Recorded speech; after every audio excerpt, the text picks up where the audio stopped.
नमस्कार मित्रांनो, तुमच्या सगळ्यांचे स्वागत आहे एका रोजच्या गोष्टीमध्ये.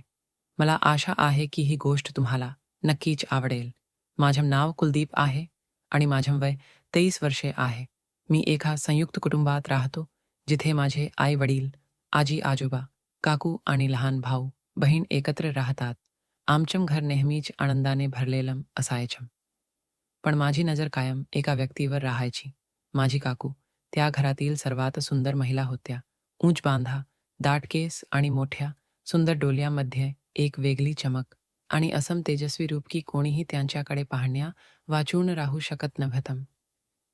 त्यांचे कपडे घालण्याचा अंदाज, त्यांची हसण्याची शैली आणि त्यांचे हावभाव सगळंच त्यांना इतरांपेक्षा वेगळं आणि खास बनवत होतं. घरातील सगळे त्यांचा खूप आदर करत होते. पण मी मात्र त्यांच्याकडे बघतच राहायचो. एक दिवस सकाळी घरात खूप गडबड होती. सणानंतरचा दिवस होता आणि सगळेच आपल्या कामात व्यस्त होते. काकूंनी घरातील सगळ्यांचे कपडे धुवून काढले होते. एकटीनेच त्यांनी हे सगळे काम पूर्ण केले होते आणि आता ते कपडे छतावर वाळत घालण्यासाठी निघाल्या होत्या. मी त्यांना जडबादली उचलताना पाहिलं, तेव्हा लक्षात आलं की त्या कामाने खूप थकल्या आहेत.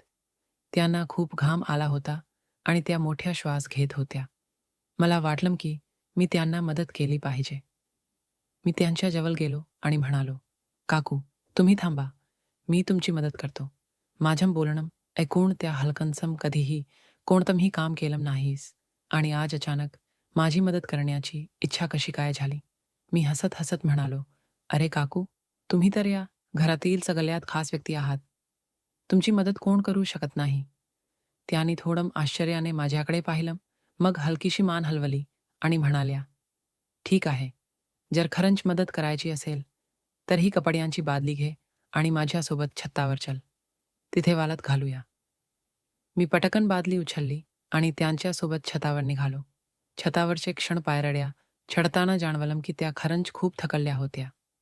मी त्यांच्याकडे पाहून हलकसं हसलो आणि म्हणालो, "काकू, तुम्ही थोडा आराम केला पाहिजे. इतकी कामं एकट्याने करू नका." त्याने माझ्याकडे पाहिलं, हलकसं हसल्या, पण काही बोलल्या नाहीत.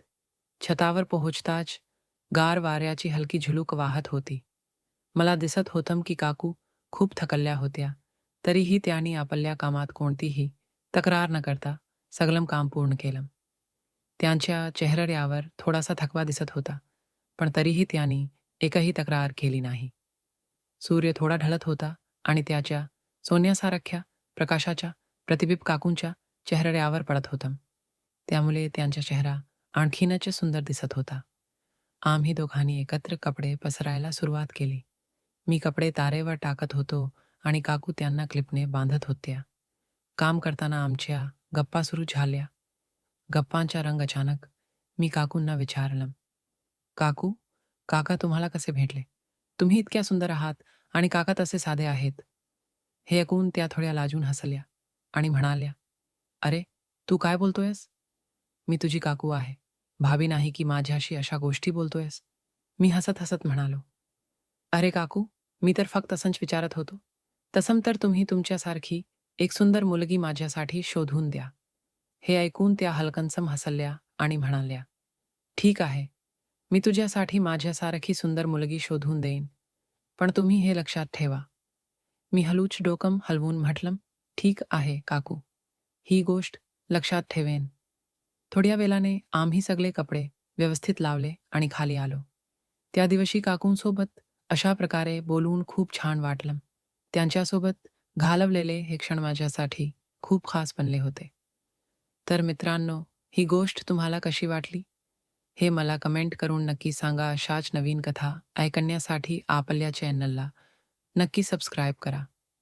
भेटूया पुढच्या व्हिडिओमध्ये.